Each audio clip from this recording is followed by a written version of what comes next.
Ladies and gentlemen, good day and welcome to the HIL Limited's conference call. As a reminder, all participant lines will be in the listen-only mode, and there will be an opportunity for you to ask questions after the presentation concludes.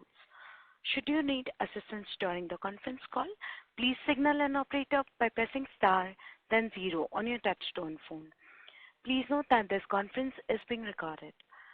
I now hand the conference over to Mr. Meet Shah from CDR India. Thank you, and over to you, Mr. Shah. Thank you, Michelle. Good afternoon, ladies and gentlemen, and welcome to HIL Limited's Q4 and FY24 earnings conference call for investors and analysts. Today we have with us Mr. Akshat Seth, Managing Director and CEO of the company, and Mr. Ajay Kapadia, CFO. We will first have Mr. Akshat Seth making the opening comments, and he will be followed by Mr. Ajay, who will take you to the financial perspectives. Before we begin, I'd like to point out that certain statements made in today's call could be forward-looking in nature, and details in this regard are available in the earnings presentation, which has been shared with you earlier. I'd like to invite Mr. Akshat to present his views on the performance and strategic imperatives that lie ahead. Thank you, and over to you, sir. Thank you, Meet. Am I audible? Yes, sir. Is the line clear from our end? Yes.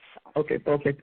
Thank you. Good afternoon, everyone, and thank you for joining in HIL's FY24 and Q4 earnings call. As always, it's a pleasure to interact with all of you and share our perspectives on how the business is evolving, shaping up, and what the future holds for us. In today's comments that we'll make here, I think the idea is to give a broad overview of what are things to watch out for, but also talk about how the quarter and the year has panned out for us, what have been some wins coming out of it, and what are areas that we'll continue to work on to get to the kind of growth trajectory and profitability that we have been talking about over the last few calls. So for us, FY24 will be remembered as the year where we laid the foundation of what we call internally as a reimagined HIL. We renewed our growth push in line with our strategic plan and ambition to be a $1 billion company over the next 3 to 4 years.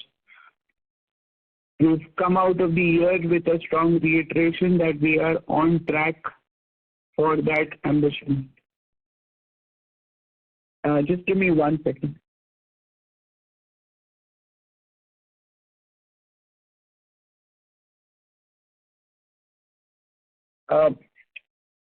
The acquisition of Topline, the pipes company in East India last year or early part of this financial year, and the resulting doubling of our pipes and fittings business was a major milestone.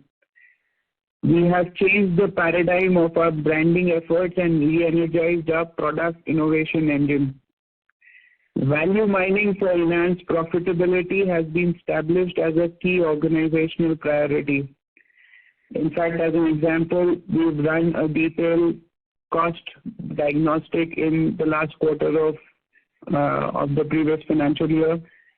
We've identified and we are now running a program on 2 areas.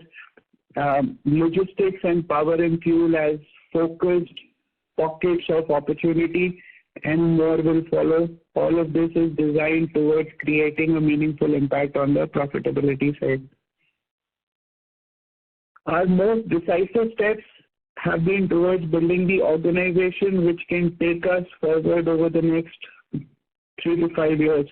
We have strengthened our leadership team and our frontline teams.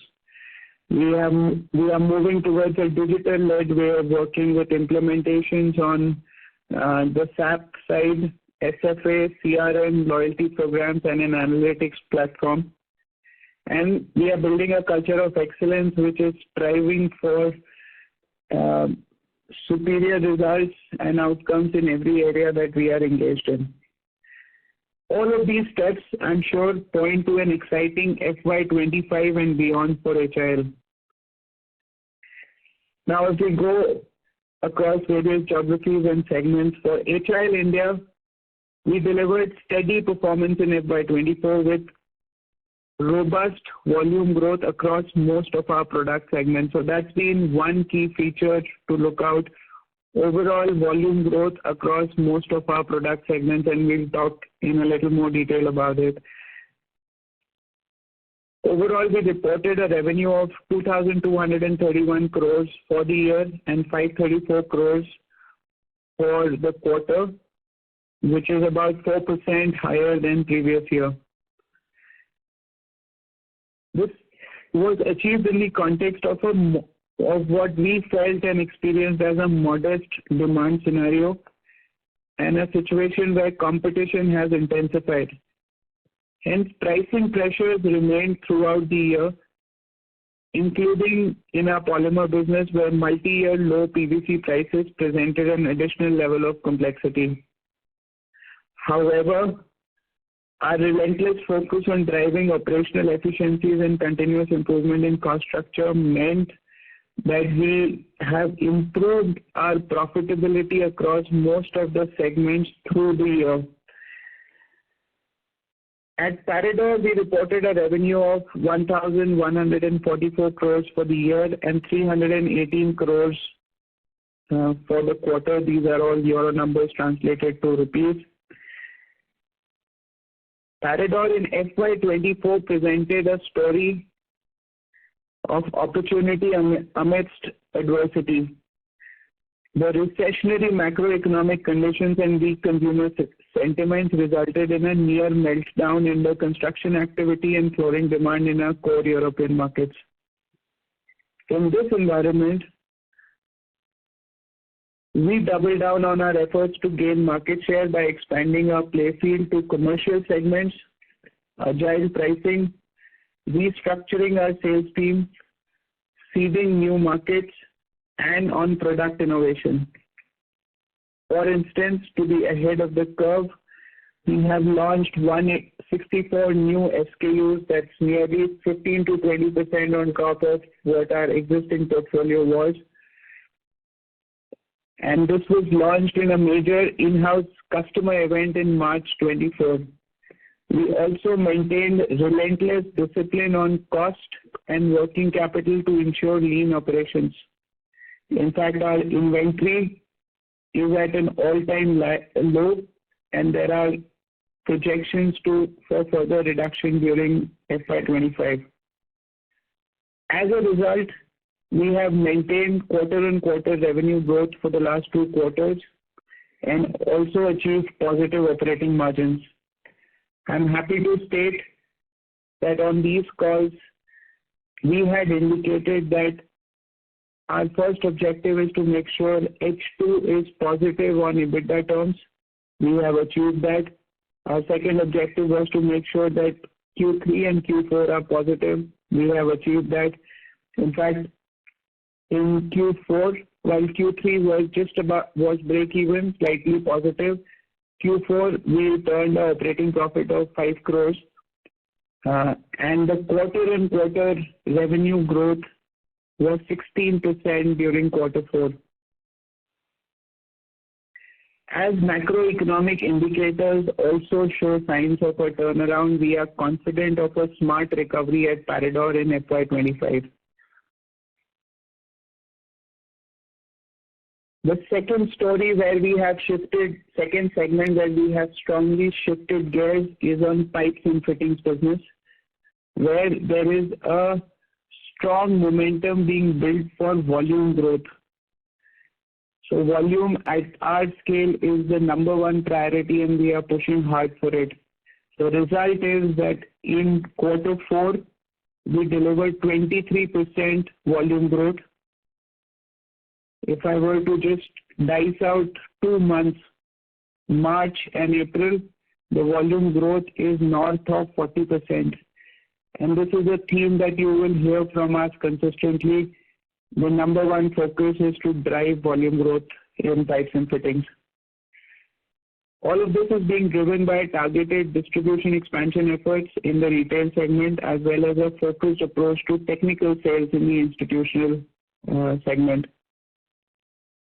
We have, you'll be happy to note, established a team which is working dedicatedly on B2G sales, and institutional sales. And we are deploying the best teams and the best tools to drive our work on this area. I'm also happy to report that despite significant pricing pressure, and that pricing pressure has only intensified as we exited the year in Q4, the profitability of the polymer solutions business improved significantly by more than 300 basis points for the year compared to previous year. And these are all due to initiatives across supply chain and material costs. You all have been witness to significant volatility in resin prices last year. The resin prices are at an all-time low. However, we believe that PVC and CPVC prices have now largely bottomed out, and that means a stable price regime for this financial year FY25. On the growth side, we continue to believe that this segment will grow at 8 to 10%. There is demand both on private residential side, on the institutional side, and also on the government segments. In this market, we are confident of continuing to outpace the demand as we have done so for the last several quarters. The recent acquisition of Topline, as I said, has been a major milestone. The focus is currently on a successful integration, and that's where our teams are spending their nights and days, and on extracting synergies on procurement, operations, and sales. We believe, and now being on ground and inside the organization, that the expanded portfolio of products, customers, and the geographies that they serve will add further momentum to our pipes and fittings story. Construction chemical, the newest kid on the block for us, experienced a strong growth trajectory last year. In fact, we exited the year at the March exit was at an annualized revenue of about 85 crores. So we are inching close to that 100 crore mark, and that too in a short span of about 12 to 18 months. So there is a lot of tailwinds behind that segment for us.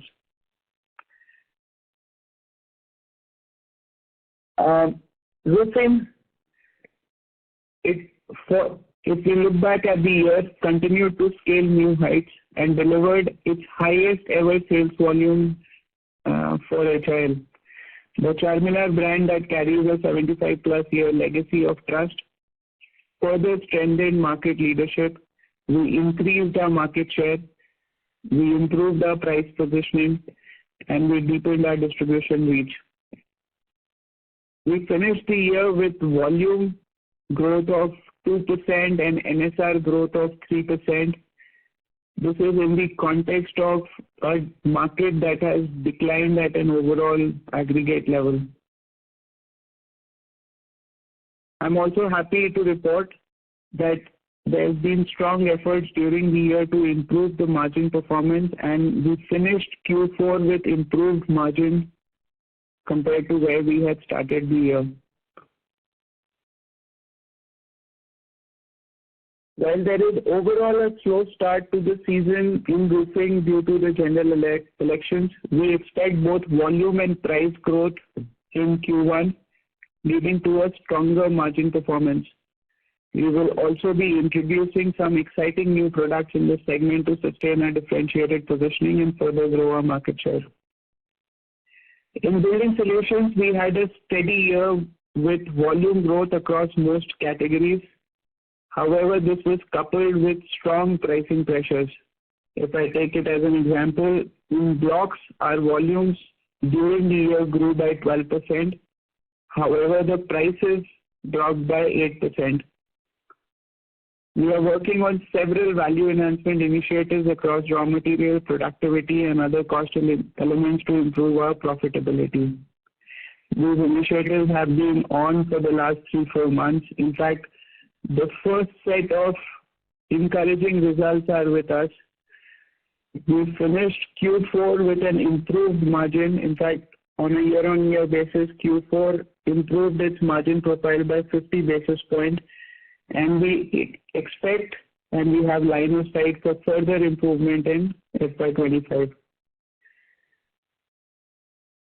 Overall, our people define HIL, and we continue to invest in building an organization for tomorrow. Our business achievements are led by the sterling contribution of our teams on the shop floor, at the front lines, and in our R&D centers. I'm also happy to share with all of you that we have been recertified as a great place to work for a sixth consecutive year with improved trust index scores. As we march towards our goals, we will sustain our enabling work culture and ensure our teams are inspired to take HIL to the next level. In conclusion, I would say there is strong work that is happening internally to gain momentum. That momentum is now visible on the volume front. We will work harder to only solidify that momentum on the volume side. There is strong work happening on improving profitability. Again, the first signs of improvement are visible. We would also hope for greater support from the market on the pricing front, and that will mean that all three forces would have aligned in the right direction. But we believe those pricing pressures are transient, and we remain firmly on the long-term stated ambition of reaching that $1 billion mark. With that, let me request Ajay to provide a detailed overview of our financial performance during the quarter and FY24.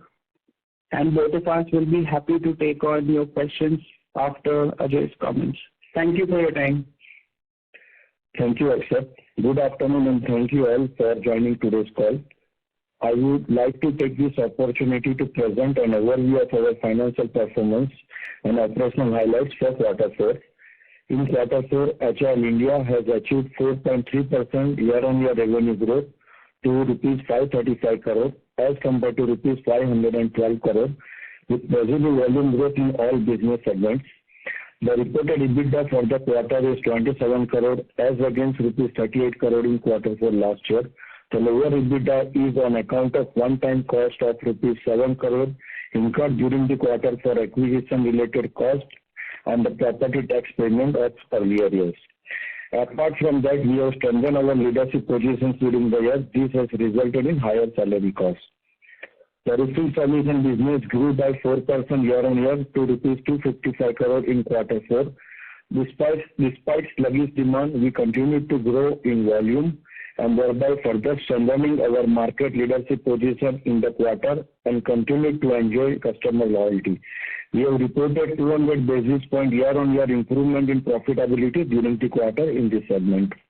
The building solution business grew by 10% year-on-year to Rs 146 crore in Q4. While the volume in blocks business grew by 18% year-on-year, the margin is under pressure due to intense competition in the market, which led to lower price realization.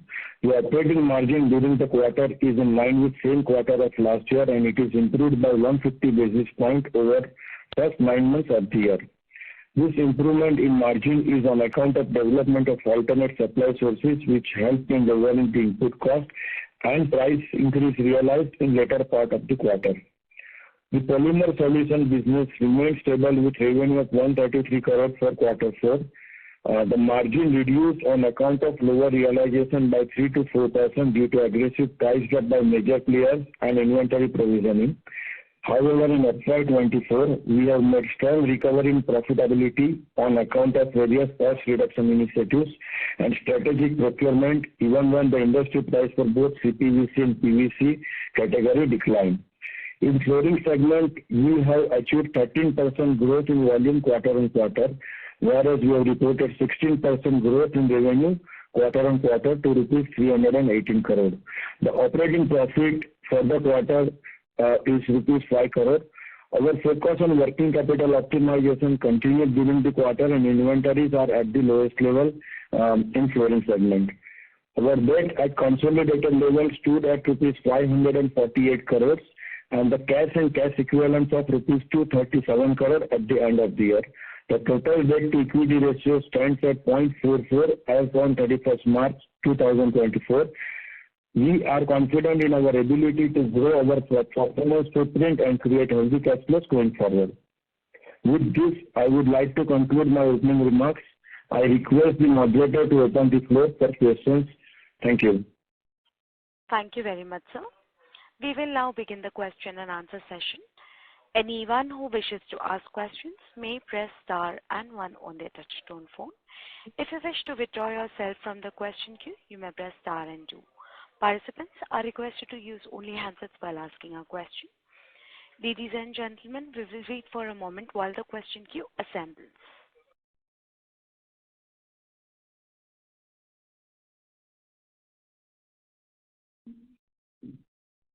The first question is from the line of Aditya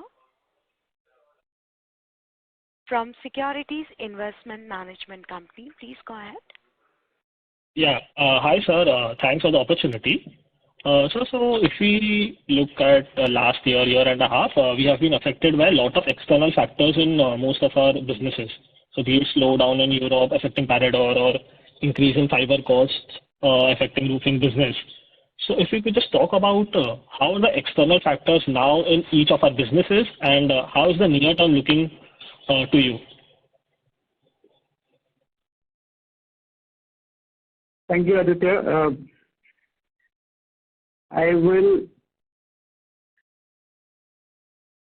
let me take it in that order, and then if I'm missing out, Ajay, please chip in. I think from an India perspective, the external factors on the input side that we track closely and have a significant bearing on us. One is on the roofing side, the fiber cost is a factor. There is relative stability. There are only very modest and predicted price increases that are there planned for FY25. We do not expect any surprises or any volatility on that front, so that's in a good space, better than what it was last year. On cement pricing, while as we started the financial year, there was expectation that there will be an increase. So far, the prices are sort of held out and are largely in a softer regime. Post-election, the sense is that there will be some buoyancy on that. But we are prepared for those situations. So no surprises, and the cement price also plays out on our other cementitious part of the portfolio, which is on the building solution side. The third factor is on PVC and CPVC resin price, where, as I said, we feel the prices have bottomed out. They are at all-time record lows. We expect the pricing to be range-bound around the levels that we currently are. And that should mean that there are no further surprises like the ones that we had last year.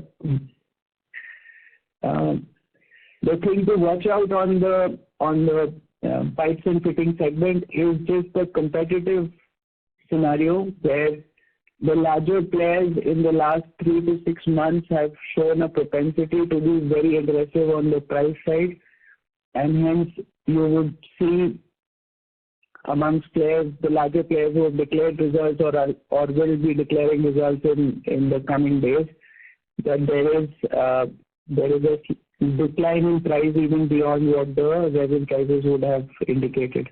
So that's something to watch out for. Other than that, I think from a demand perspective, just given the election season, there's been a slightly modest start to this financial year. But the expectation in the market is that as this whole electioneering comes to an end, there will be a robust bounce back across segments, including in government spending. So that's the other factor to keep in mind. For us, however, and the biggest segment which gets exposed to the demand in this quarter is roofing. We are now sitting in second week of May. We are already witnessing a robust uptake on demand, and we are hopeful that this quarter there will be volume growth compared to last year. On the parallel side, the European business, the macroeconomic environment, the external environment seems to have stabilized. The inflation rate is now under the kind of range that the central banks would be comfortable with. Interest rates have not been increased now for almost 6 months since December. There are talks that at some point interest rates will also start coming down. But the other indicator is the consumer sentiment, where we hear from our retail partners that footfalls are now sort of coming back to the stores. And again, the expectation is that in the core Central European market, there will be a bounce back post the summer holidays, so in the August time frame. However, we have to preface that in markets like Europe, the bounce back also is a slower and a steadier one rather than a hockey stick one, so we need to be watchful. That said, the focus for us is to diversify our geographical market base away from the core Central European markets, and that's where some early wins have already started coming in. We are entering, and we have entered some large high growth markets, and that will help us diversify. If I want to share an indication, the target that we are going for is that we need to have 50% of our revenues coming in outside our core home markets that were the center of gravity for us in the past. So there is a plan in place which is being executed to reduce our dependence on the European markets. So I think that will be a quick summary. If I'm missing anything as far as external factors is concerned. No, I guess there is, and then the price factor in case of Europe, the material cost which went up to almost double in last couple of years, it has come down to its lowest level now. That's right. What we also continue to watch is the situation, the geopolitical situation around Middle East, etc. While there are some escalations that have happened in recent weeks, so far we are closely watching, and there is no material impact on any of our businesses around that. Got it. So my next question is on Parador. So our revenues have fallen by 16% in FY24, but our employee and OPEX costs have increased by more than 10%. So we have talked about undertaking cost-saving initiatives in this business, but the same is not reflected in our numbers. So if you could just help us understand, why would that be the case? And secondly, if I look at the commentary of the flooring companies in Europe, they expect the demand to be weak for some more time. So as an organization, how are we looking to manage balancing costs in this low demand environment and investing in growth to expand into newer geographies and markets? Right. So you're right on the material cost, you're right on the contribution margin. The contribution margin where we started the year was north of 60%. We finished the year at around 52-53%, and that's a significant move that has happened. The manpower cost or salary cost that you are talking about is largely on account of the investments that we are doing in growing our sales capabilities outside the core Central European market. In fact, on this call and on this forum, we've been sharing this over the last 3 or 4 times that those are investments that we are making. It's on account of the new geographies that we are trying to strengthen, and it's also on account of building a muscle on the commercial sales channel, which we were not playing in earlier. As with all sales investment, there is always a little bit of a lag between the sales uptake and the time when these people come in. So that's why you are probably experiencing it. The important thing to note is that in euro terms, the increase in manpower is about 2.5%. when you convert it into INR, it looks like a 10% increase. What is actually driving it is essentially the 2.5% increase on ground. So it's not a indiscriminate increase on the manpower cost. It's a very considered increase. The impact of that is now visible. It's maybe the currency factor which moved from 83 to 89, which is giving a slightly exaggerated picture in INR terms. And the next question was on, sorry, if you could repeat the last part of your question. So this commentary of, if we look at the commentary of other flooring companies in Europe, they expect the demand to be weak for some more time. So are we also witnessing the same? Because if the investments that we are making, if we are not able to get into higher sales, this lower margins in Parador will continue for some more time. See, I think the commentary is true for the year that has gone by. Depending on which segment in these geographies, the flooring market dropped by about 20 to 30%. And that is a fact. Is that now showing signs of improvement? That is also a fact. Now, how fast will the bounce back be, only time will tell. But that said, our confidence comes from the fact that we are gaining share at the expense of other competitors. Even when I talk about DIY retail counters that we are now on more counters, and all of that is the work and effort over the last 6 months, which is what is driving the growth in revenue month on month since October. In fact, March we finished as the best month in this whole financial year, and the same trend continues in April. So for us, it is about regaining share, gaining share in these geographies, and the second part is also to diversify to newer geographies. So those are the two themes that we have been speaking on this forum, but that remained as the central theme internally as well. Understood, sir. But, if I look at the year-on-year... Sorry to interrupt, sir. I would request you to kindly rejoin the queue for follow-up questions, as there are several others who are waiting for that. Thank you, sir. We'll take the next question. Before we take the next question, I would request all the participants to ensure that they limit their questions to 2 per participant. As they have follow-up questions, please rejoin the queue. Thank you. We'll take the next question from the line of Nikhil Gada from Abacus AMC. Please go ahead. Yeah, hi. Hi, sir. Thanks for the opportunity, and congratulations on achieving, break-even or profitability in Parador.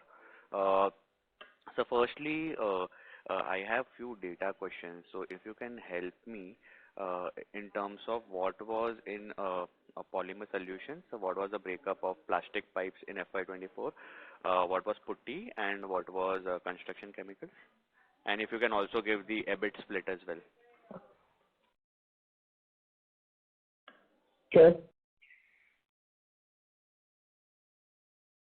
Just give us a second. We are pulling those numbers out. So, yeah, so Nikhil, the split between pipes, putty and polymer segment is construction chemicals. Pipe is around 345 crore. Putty and construction chemical, we see now put together, it is around 195 crore. 190 to 193 crore. And so what would be the EBIT split? In terms of EBIT, the pipes and fittings EBIT for the year is 0.2%, and the rest is for 15cc. You're saying FY20, sir, I want the FY24 numbers. But this is FY24 number. Oh, so you're saying 0.2% EBIT margins in pipes, and remaining is for putty. CC. Okay. And sir, just specifically for this fourth quarter in polymer, the 6 crore expense which was there, is that included in this EBIT? No, that is part of common corporate cost unallocated. So could you help me with what kind of inventory losses we saw in this fourth quarter for pipes? Around 1%. Around 1%. So then, since we have done such decent sort of volumes, and there was only a 1% impact, the margins are comparatively on the lower side. So is it largely because of the competitive pressures that we have seen that we have to reduce our prices? So, Nikhil, this is EBIT margin. Our plants are pretty new plants, 3-4 years. So we have invested 130 crore in 18-19. So if you see the operating margin, we have reported 5% operating margin in pipes business. Yeah, I think the right one to look at is EBITDA, not EBIT. And there will be differences all across the board. So, but to your question, and your question was on the performance itself, right? So I think let me first preface before we come to quarter four. For the full year, there is a 300 basis point improvement in EBITDA compared to the previous year as far as this segment is concerned. And that is the real story. From a quarter four perspective, yes, there was a drop that's also predicated around nearly, if I'm not wrong, around 16-17% drop in prices that was experienced in the industry. And then there were also, there are some trade-offs we are making in terms of pushing harder on the volume side. There are also some investments we have now stepped up on the marketing and distribution side. So these are all coming into play. But that said, it's something that you should compare with other competitors also in the industry, because just we were also going through some declared numbers, large players, whereas this year for us at a EBIT level, which you were talking about, we have gained by about 540 basis points. The declared result of one of our large peers, the gain is only about 170 basis points. If I also talk about pricing, then for this year, the price decline for us was about 14%. For the same competitors, the price decline is much more pronounced. In my estimate, it's around the 18% mark. So you should do that comparison.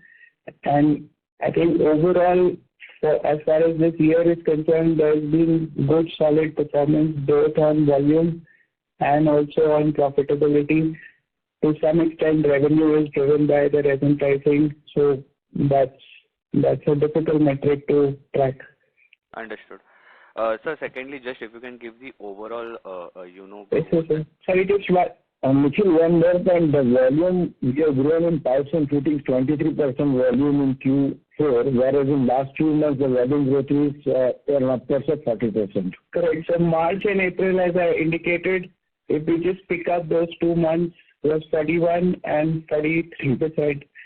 And again, that's a theme that you will see recurring. We have spoken in the past, this is a business where with volume comes scale, with scale comes better profitability, and that's the path that we are on. And this 43% is only HIL business without adding any top line numbers in this. Yeah. Sir, secondly, just one question before and post that I'll join the queue again. If you can just overall give a guidance for all the segments in terms of what is the growth visibility you are sort of foreseeing in FY25 and what kind of margin outlook for each of the segments, please. Sure. From a roofing perspective, and I'll share ranges, we should be looking at revenue growth in the zone of 8 to 10%. And we are confident of improving the margin profile by anywhere between 200 to 300 basis points from where we finished last year. which should bring us now within striking distance to what the better numbers were FY23 and before. Got it. Okay. On building solutions, the revenue growth given by some capacity expansions and should be north of 20-25%. And on the profitability side, we expect to cross the FY23 profitability, which means that there is a good 350 to 400 basis point improvement that we have line of sight to. Okay.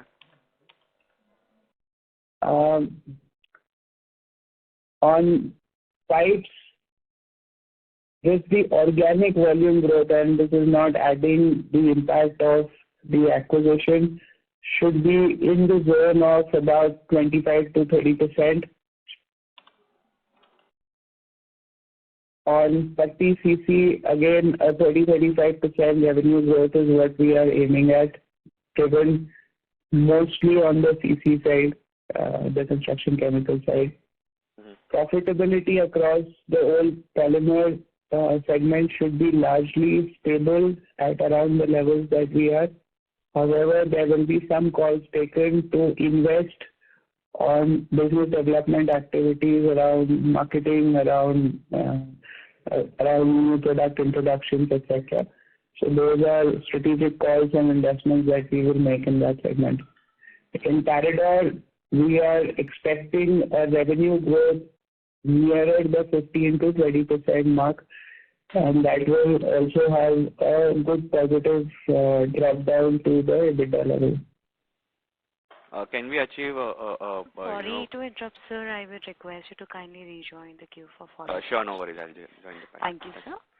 We'll take the next question from the line of Sanchita Sood from Robo Capital. Please go ahead. Hi. Good afternoon, sir. I had a few questions. Hi, Sanchita. Hi. Yeah, hi.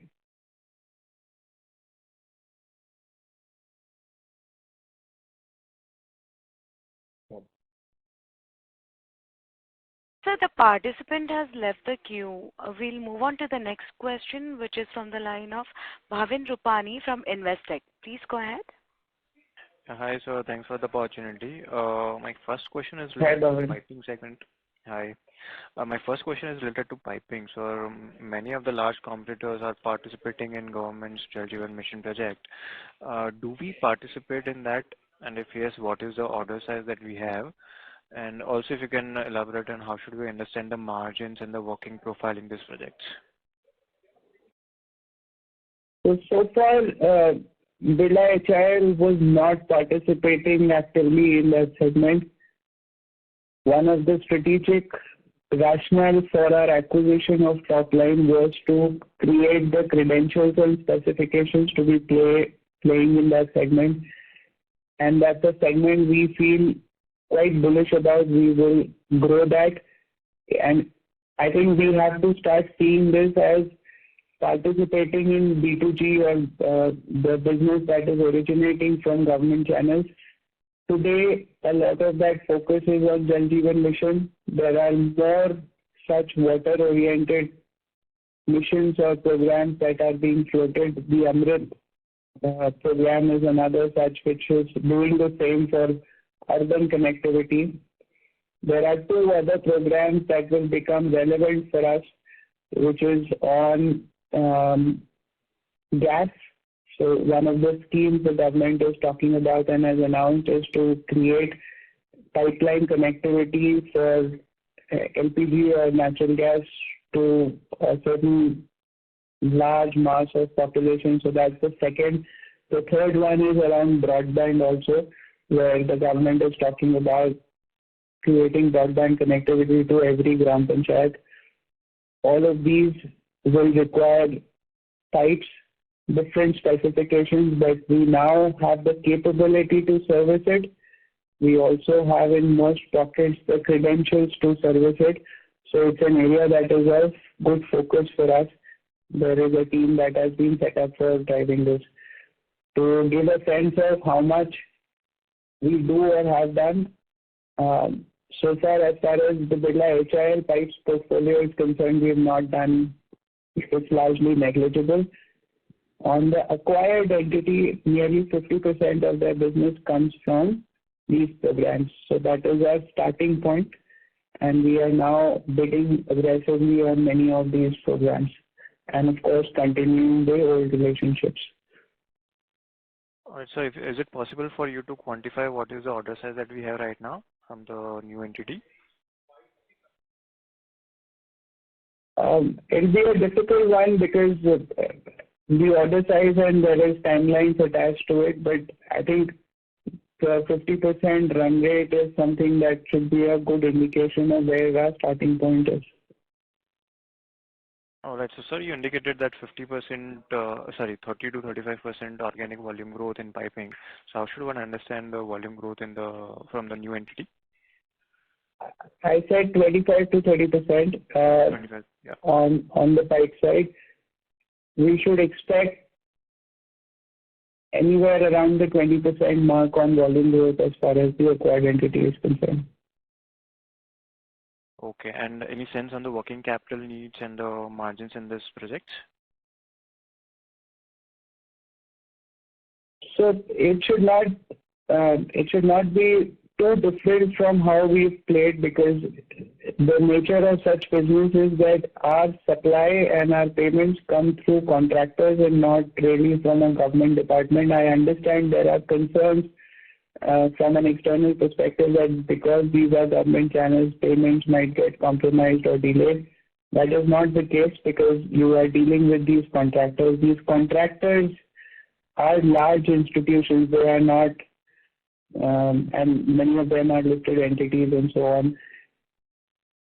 The payment is either done on cash basis or on LC basis. So the exposure is not any different from how our other institutional business works. So this should not be a cause of concern going forward as we are scaling up this piece. All right, got it, sir. And last question is related to competitive intensity. So in your opening comments, you mentioned that there's a increasing competitive intensity from the large players that they are.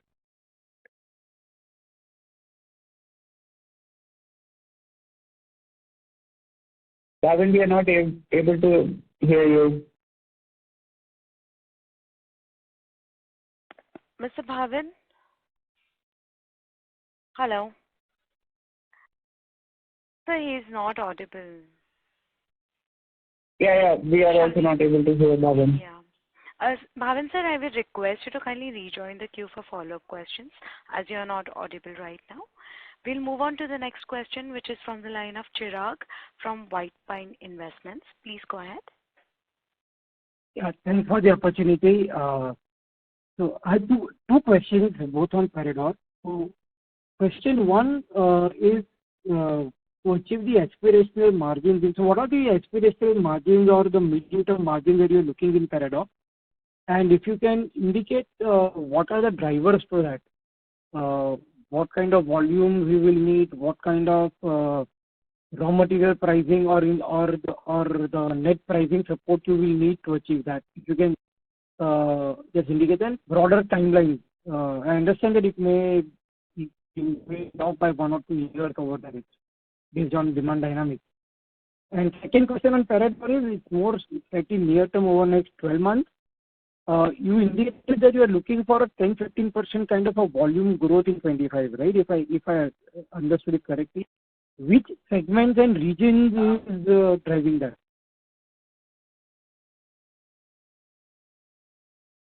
Hi, Chirag. The line was slightly muffled, so I'm just going to repeat the question as we heard. So your first part is on Peridot. What is the kind of margin outlook that one would expect over the next 2 to 3 years?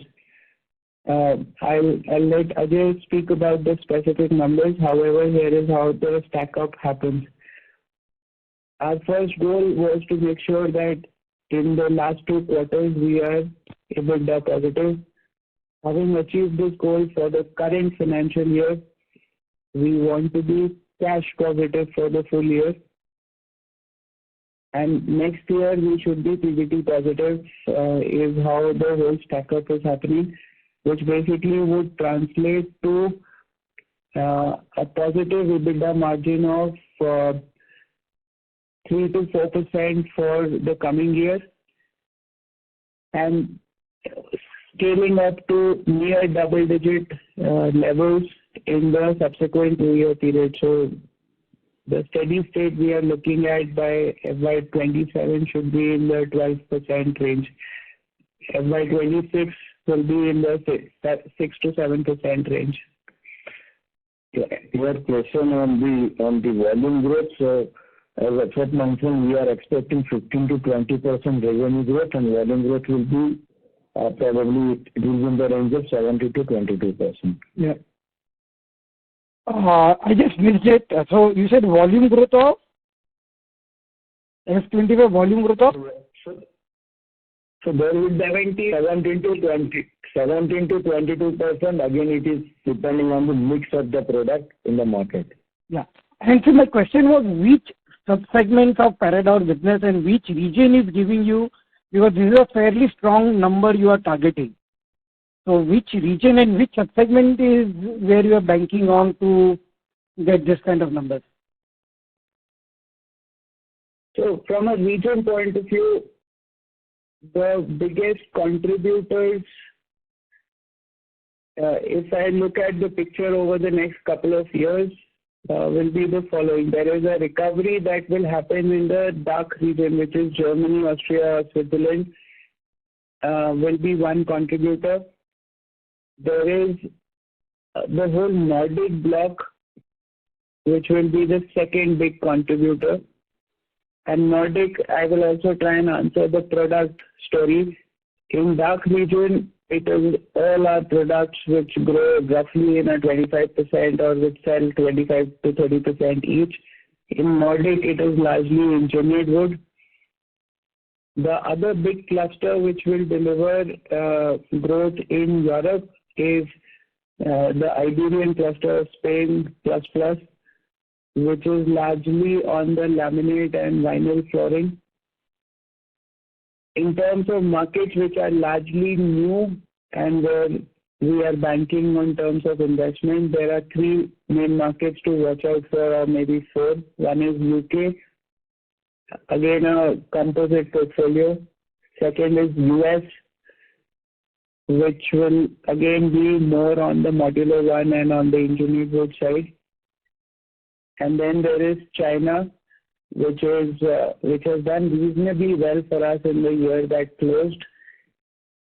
We are aiming to grow that. There is a strong retail presence, largely on the premium side, and that is more on the engineered wood side. Middle East is completely nascent for us. We've done very small amounts, and that's the other geography to grow. So that's the overall lay of land where the growth will come from. Product-wise, in the past, we've sort of been 25% across our 4 categories. Give or take, that product mix will be largely maintained. Okay. And just one clarification on the margin guidance that you indicated, F26, 6, 7% and F27, 10% expectation margins. How much of pricing or let's put it, gross margin will play a role in this? Or it is more driven by operating leverage? You are comfortable with current gross margins that you have? The gross margin that is at current level is where we will stay. It is the operating leverage which will start delivering the bottom line impact. Gross margin, there is maybe 100, 200 basis point work that is still remaining, which is on product re-engineering, etc. And as we enter some of these markets, there might be local sourcing, but largely, in fact, I would say mostly all of it will come from operating leverage.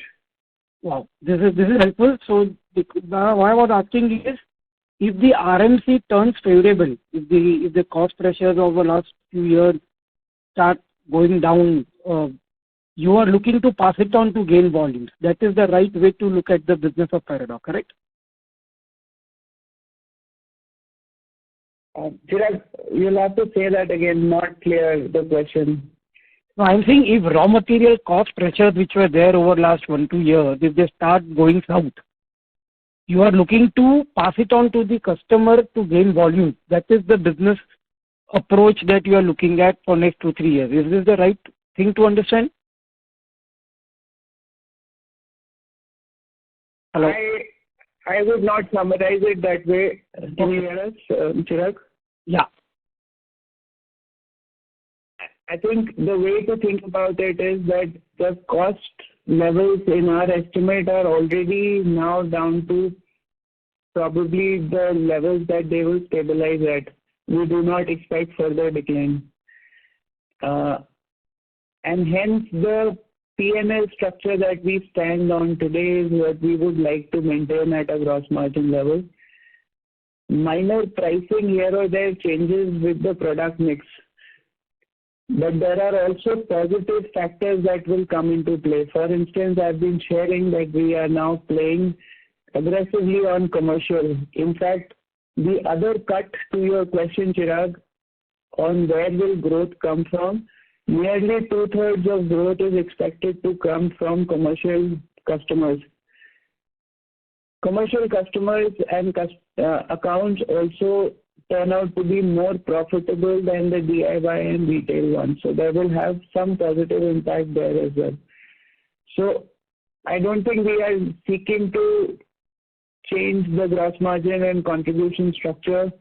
We are not trying to play the price game, but maintain the current P&L structure. What I did indicate in my opening remarks is that somewhere the agility needed on pricing, and here is a fundamental change that we are doing maybe 24 months ago, and that's how the market in Central Europe used to behave. You had one rate list, you apply that rate list to every client, every customer, and there was a certain lack of flexibility. Now, for us, in a range-bound manner, to be play with the customer to ensure that we win the account is the consideration, which means that in certain accounts there will be slightly lower margin, and in certain accounts there will be slightly higher margin. Also, to start looking at margins in a consolidated manner and not just on a product or SKU level is the other flexibility that we have brought in. Great. This is helpful, and all the best. Thank you. Thank you so much, Chirag. Thank you, sir. A reminder to all the participants to limit their questions to 2 per participant, as we have several participants who are waiting for their turn. We'll move on to the next question, which is from the line of Sanchita Sood from Robo Capital. Please go ahead. Yes. Hi again, sir. Sorry, my line got disconnected. I'll just continue asking my question. So this is regarding your building solutions business. So our aim was to double our revenues in this segment by FY26 or 27. So are we looking at any further capacity enhancement or acquisition for the segment? How exactly are we planning on doubling our revenues here? And also, how are we planning on reaching like a 10-12% margin number from the current 5-6% levels? Yeah. So yes, over the next couple of years, by the time we hit the timeline, there will be some capacity additions that will happen. However, we are being careful that that capacity addition has to be on the non-commodity side of the portfolio. So on boards, designer boards, and things which are more aesthetically oriented and higher yields and profitability coming in from that segment is where we would look to invest. These are not large investments, but we will do that. The second thing is your question on profitability on getting to 12% or thereabouts. Most of the work that is happening is on the internal cost structure. So one on material cost and reviewing the recipes, etc., is a constant thing. It's always in response to how pricing behaves in the market. That is one big area. The second area is how we can also start introducing value-added products to the portfolio which have a better margin profile to that. Again, there has been some wins on that front, but if I were to say there is material cost, there is the conversion cost where we are focused, and as I mentioned, power and fuel is a big component. The third one on the cost side is logistics, where some work is happening. And then, of course, there is, I mentioned the value-added products coming into the portfolio. Sanjita, one more point here. The 12% margin is operating margin, which is right now in this year it is 9.5%. So 5% is PBT margin. So this is the difference. Okay, all right, sir. And regarding my second question is regarding our roofing segment. So, what is your outlook now regarding the chrysotile fiber prices? Is this the new normal for us? I think the level at which we are is the normal. We do not expect a decline. The best case scenario is that the prices remain near stable at the current levels. Okay, all right. Thank you so much, sir. All the best. Thank you. Thank you, Sanchita. The next question is from the line of Shubham Sehgal from Skill Ventures. Please go ahead. Hello. Yes, so my question was regarding your Shubham. polymer business. Yeah, hi, sir. So I can see there was a loss in the segment in Q4. So what went wrong there? As I said, the Q4 picture was essentially on account of the price drop that happened. The pricing reduced by nearly 20%, and that's something that you would see across all players. That is primarily the reason why this happened. But I think also, as you can imagine, across quarters there are some adjustments that happen internally, plus there are product mix variations that happen month on month. That's why it's important to look at the aggregate annual picture, where we feel we have done quite well in improving the profitability, and as I said, that the improvement is nearly 300 basis points compared to the previous year. But specifically for quarter 4 was largely on account of the price drop. Okay. And any more one-off costs or capex you are expected to incur because of the acquisition of top line in the near term? Nothing material, no.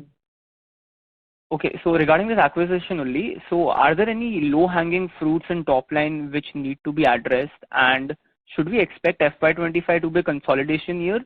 Or you think both HIL and top line can start firing from FY25 itself? And what kind of margins are you targeting in piping business? So, okay. Opportunities identified, yes. In fact, there are opportunities on the other side as well. There would be learnings for HIL also having been exposed to the top line system. So both ways, these have been properly identified, tabulated, people have been assigned to those. They range from sourcing related benefits to recipe related benefits to operational leverage. And of course, the biggest thing of the consolidation is help on the manpower side and on the management overheads. So all of that is into play. To your question, will this year largely be consolidation? My expectation is that the first 4 to 6 months will largely be consolidation, after which, and hopefully sooner than that, both should start firing at full throttle. But not the full year for sure, but maybe about 4 to 6 months for consolidation, and we are now already 1 month down into that journey. And what kind of margins? On the margins for so as I said, for this year, we should be at similar margin levels as last year, and there will be some additional investments we'll be doing on business development around advertisement, promotions, etc. So near current levels, maybe marginally, also accounting for these A&P costs. Okay, and could you just help me with the revenue split between your pipe sales and putty sales? So roughly 65-35. And what would be the volume for the pipe sales for FY23 and FY24?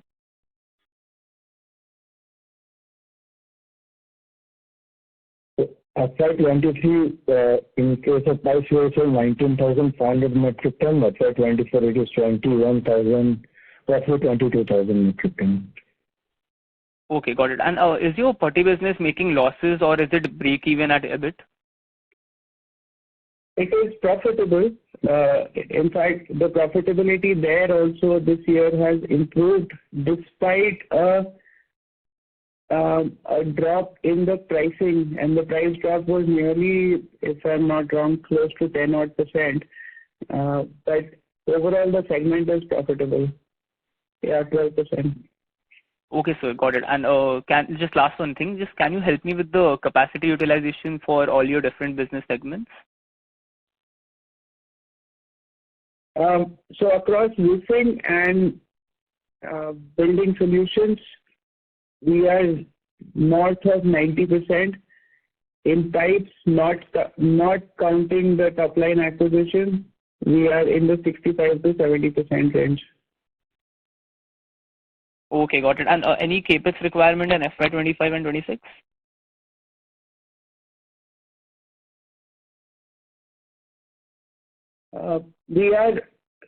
I think we've shared with all of you, we are expanding our blocks capacity in Chennai, and we are doubling that. So that project is already underway. It should get commissioned by H2 this year. There are a couple of capacities that we are planning on the putty and CC side, construction chemical side, again to be able to better serve the various regional markets. But those are smaller investments. They are not big ticket as such. And then and there are certain capacity additions in existing pipes and fittings plant. Yeah. Yeah. Okay, sir. Thank you. That's it from my side. Thank you. Thank you so much. Thank you, sir. The next question is on the line of Deepak Poddar from Sapphire Capital. Please go ahead. Yeah, am I audible, sir? Yes, sir, you're audible. Oh, okay. Yeah, Deepak, hi. Yeah, hi, sir. Thank you very much, sir, for this opportunity. Sir, just a clarification first up. When you mentioned about this first quarter, we expect both volume and price growth and margin improvement. So here, what's the reference point we are talking about? I mean, are we comparing it on a YOY basis? Yeah, we are comparing it on a YOY basis. So last year, I think our margins were close to 8.6% at the EBITDA level. So we do expect some improvement.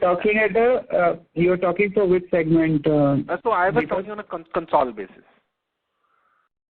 Okay. Yes. Please go ahead. Sorry, I didn't mean to interrupt.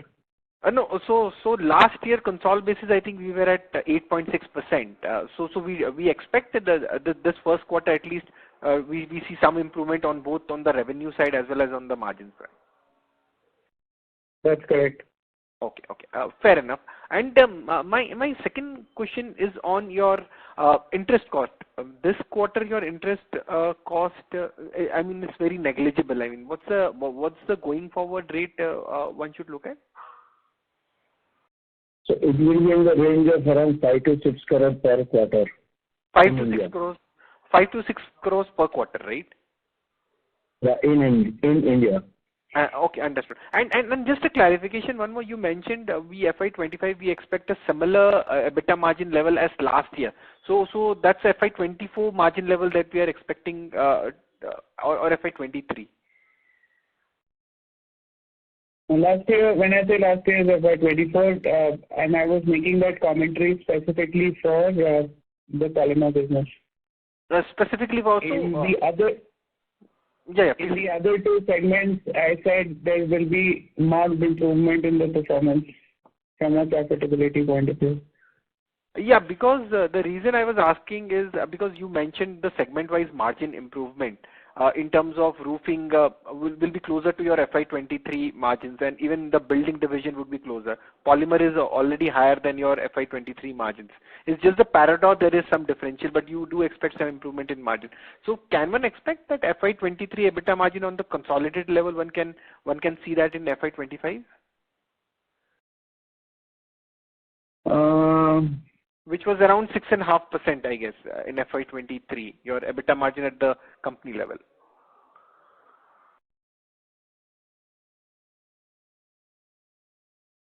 And you're asking at a consolidated HIL India Yes. plus Parador, right? Absolutely, absolutely.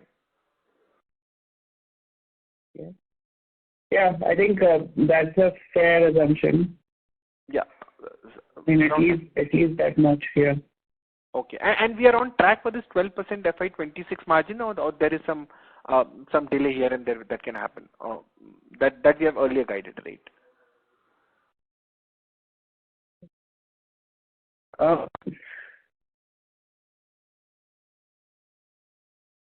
I would say nearer the 10 to 12%. Yeah, so the range we can talk about is in that.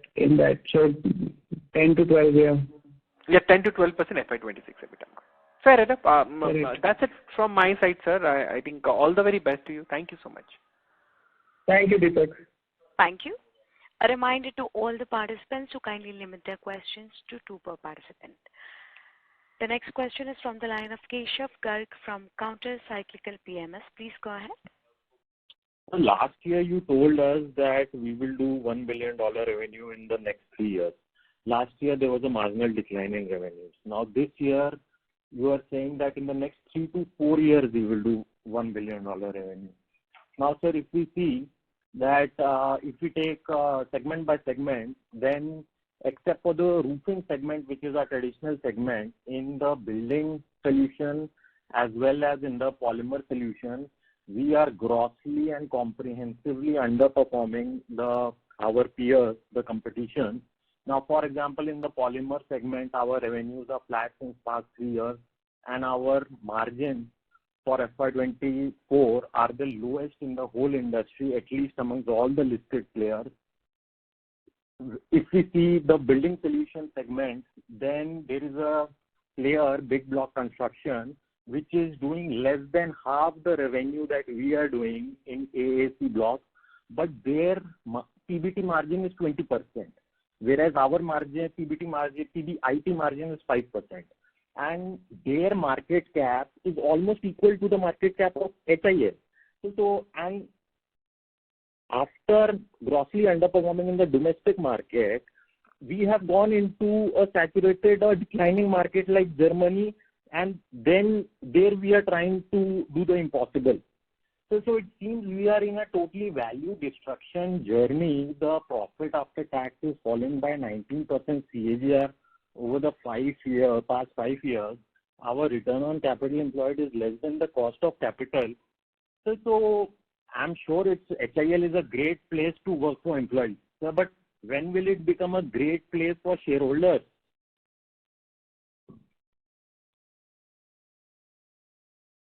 Hello. Thank you, Keshav.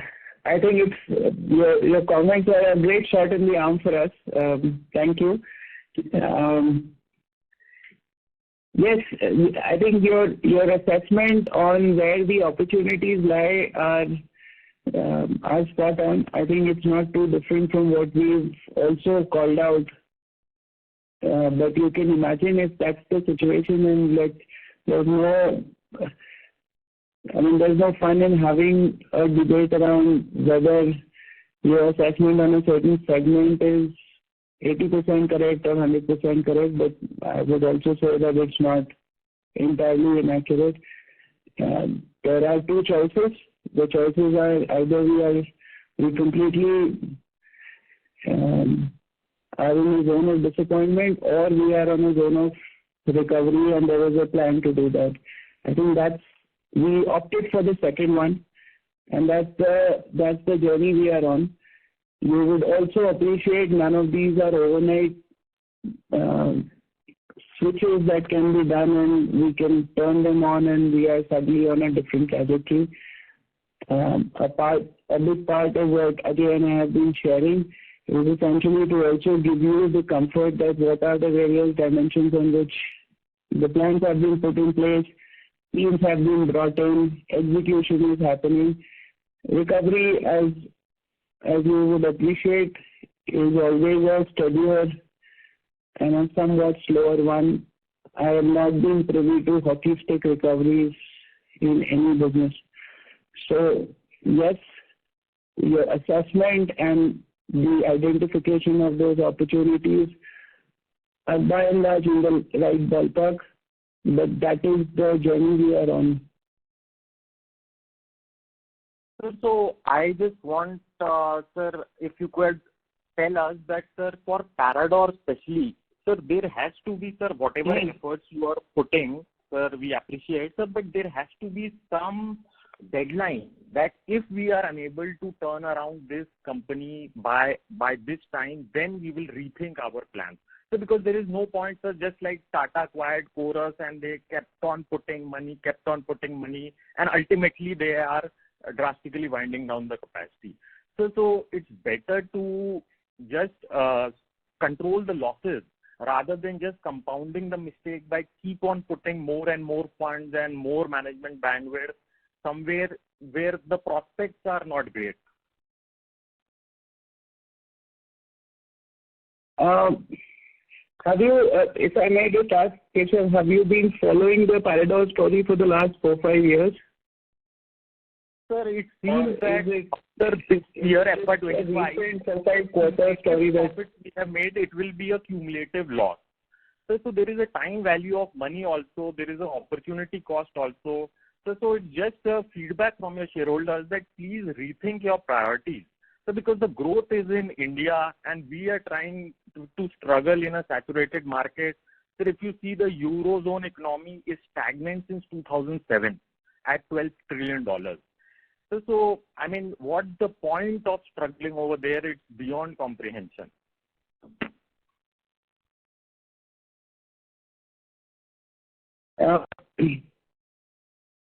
Sure. I think part of that, Keshav, I think it's important to understand why there is optimism and there is a slightly different point of view that we have internally about Parador than maybe your perspectives on it. The most important thing is that the product, the brand, and the equity that we have at that company is worth a lot more than what it is showing up at the moment. I'm not even talking valuation, I'm talking in terms of revenue and P&L performance. We want to give it our 100% to make sure that its true potential is reached.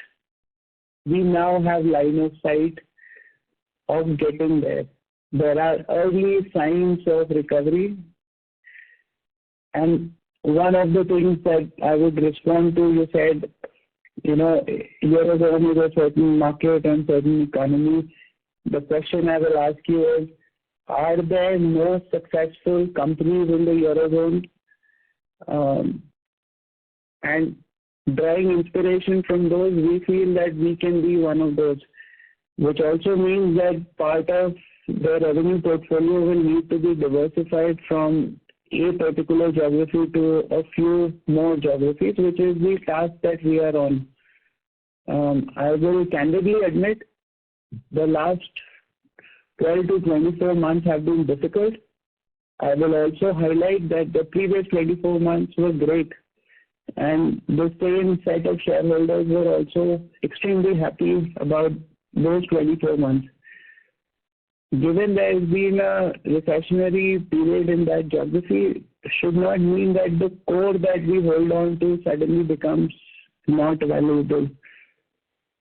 Yes, there is a recovery, and we are putting solid efforts to ensure that it's an accelerated recovery from where we stand.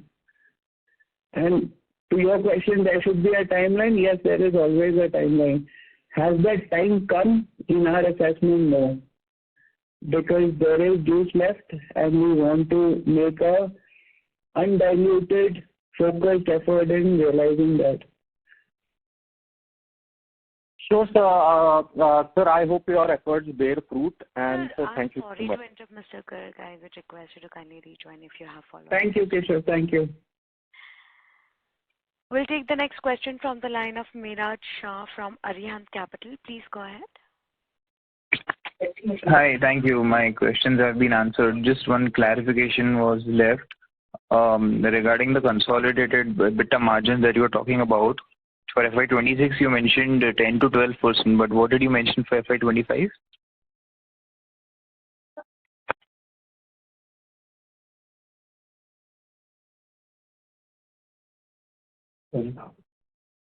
FY25 goes in the I think at the consolidated level at about 7.5%, 7.5-8%, yeah.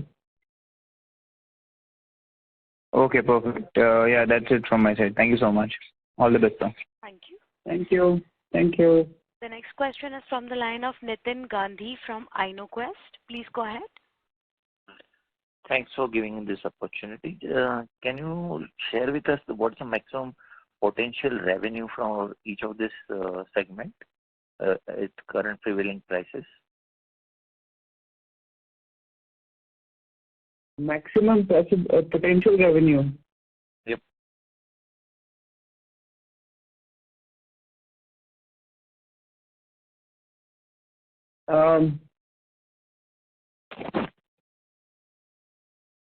I'm just trying to build a reasonable time frame so that the answer makes sense.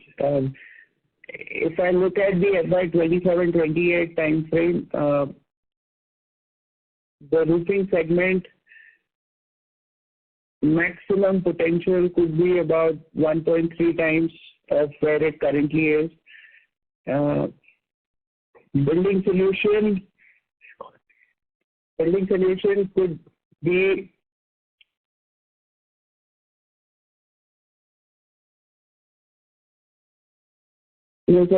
sorry, Ajay was helping me with some notes.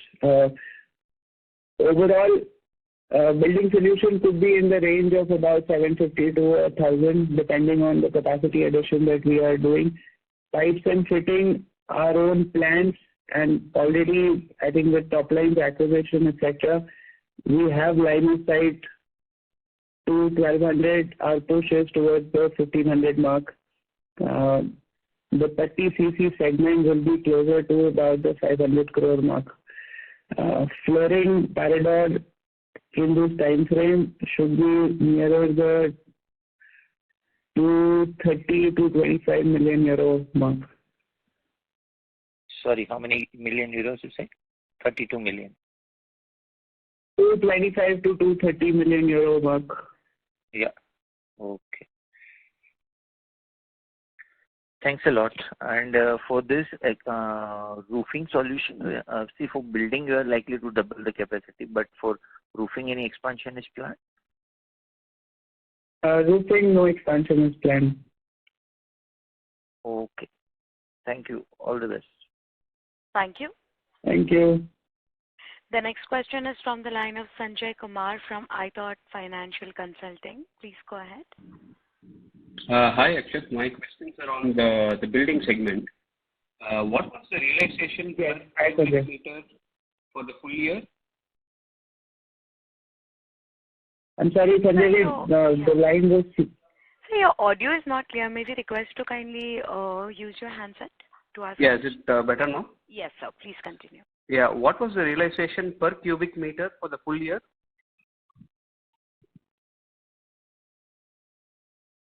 In the building segment. Per cubic meter, you mean to say it's AAC blocks, which is around 2,800 rupees after freight. Net.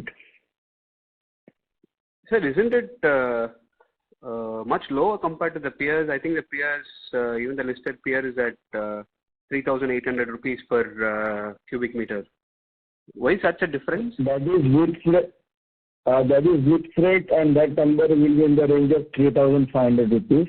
Again, the prices are different in different geographies. So we have plant in Chennai, in Hyderabad, Gujarat, Haryana, as well as in Orissa.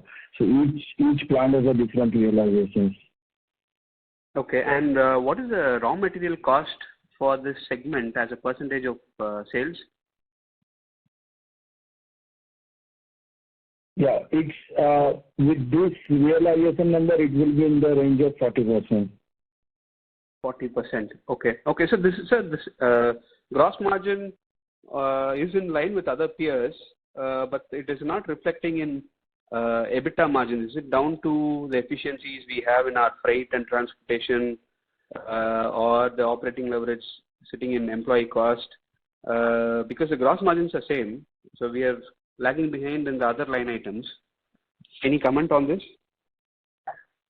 I think so. The one I can guess which peer you have in mind, but it's not an exact peer because we are a multi-product BU. So we do panels, we do boards as well as blocks.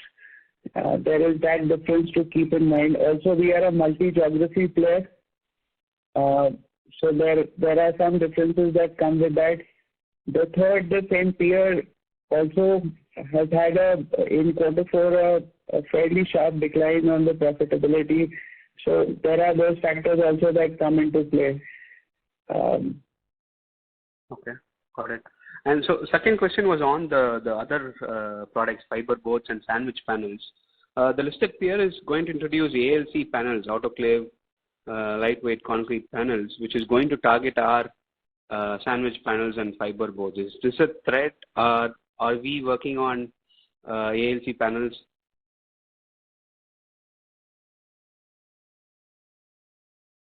Yes.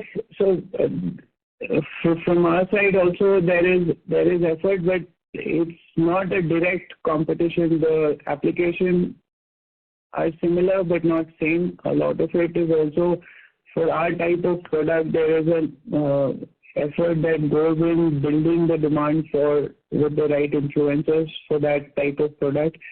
So these are not exact substitutes to each other. Okay. Final, what's the capacity addition in AAC blocks that we are planning? 200,000 cubic meter in new Chennai plant.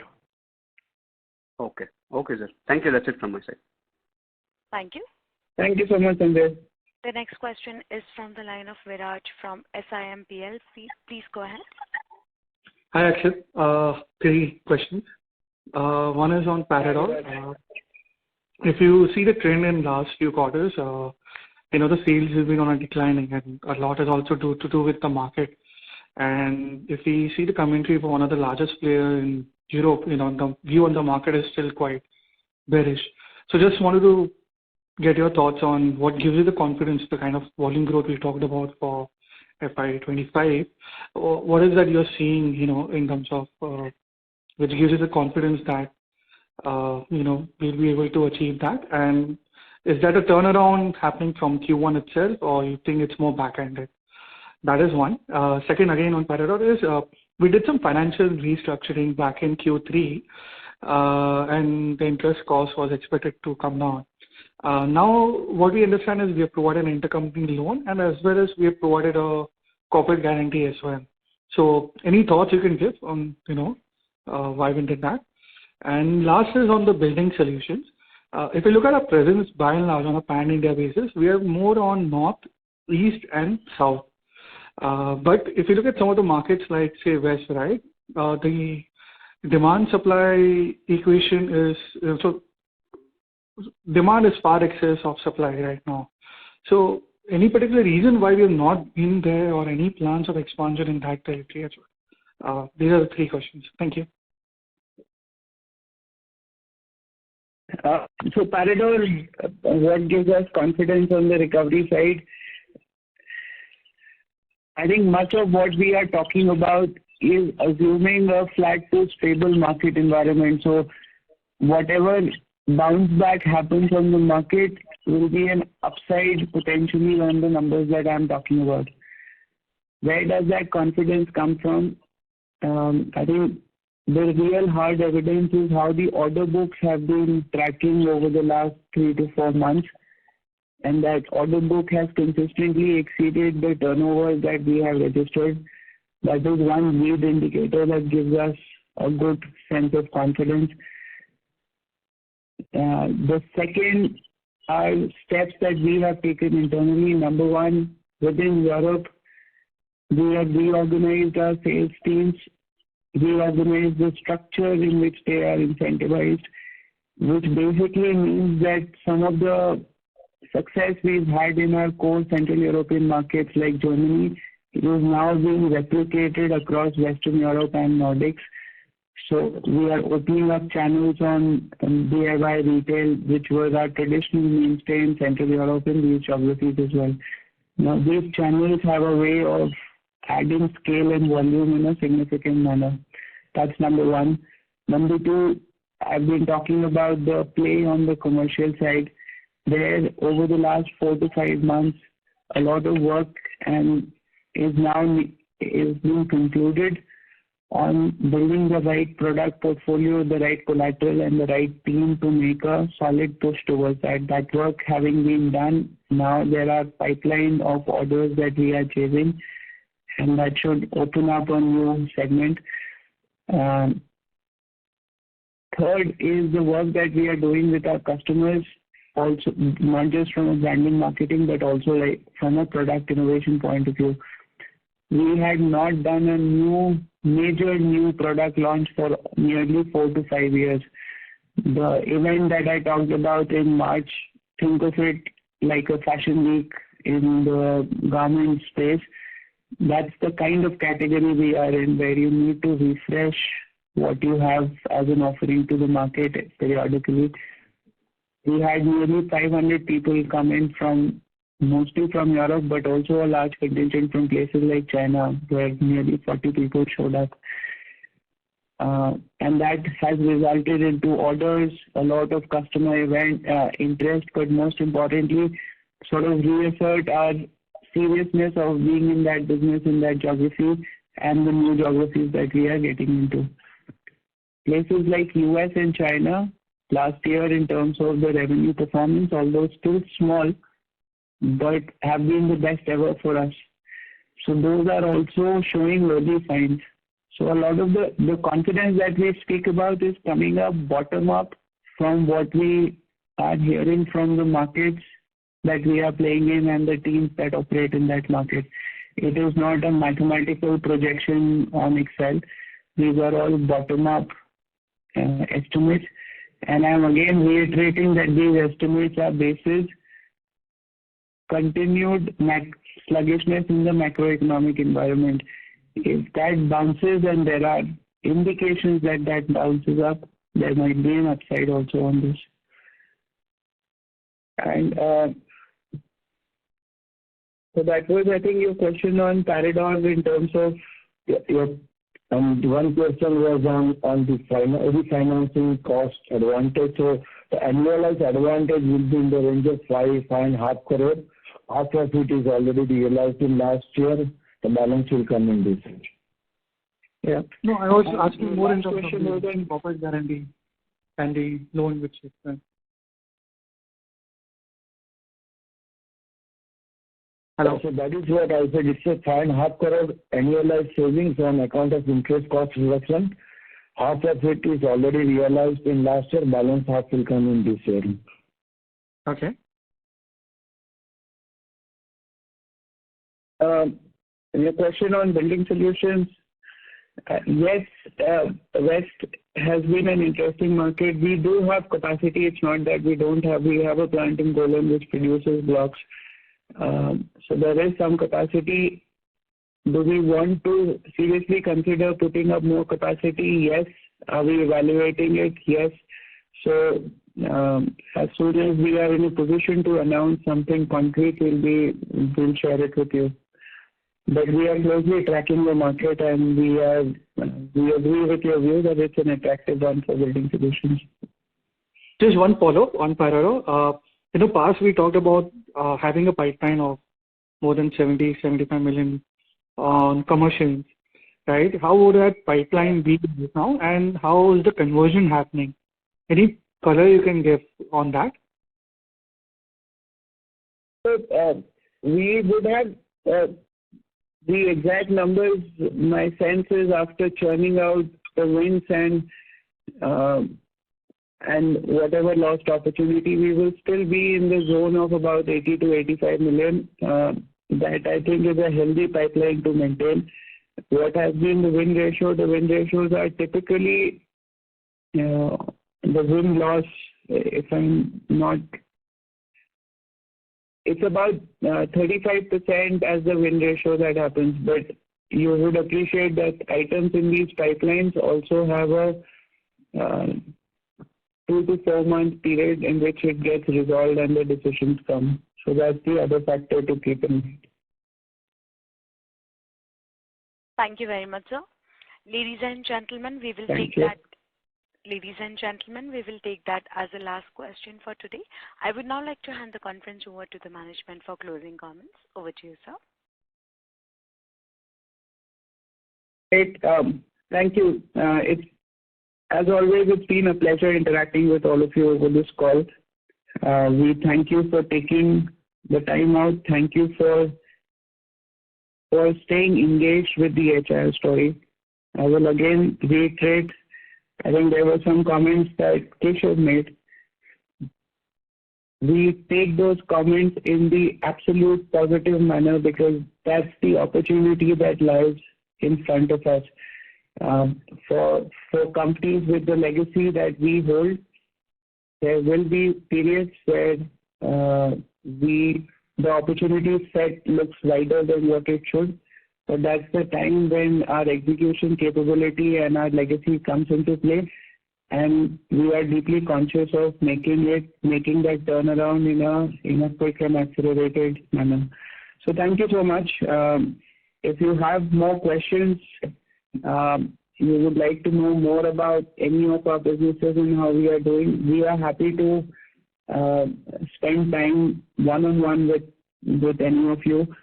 But do reach out to our investor relations desk and we'll revert ASAP on those queries. Thank you very much. Thank you, members of the management. On behalf of HIL Limited, that concludes this conference. Thank you for joining us, and you may now disconnect your lines. Thank you.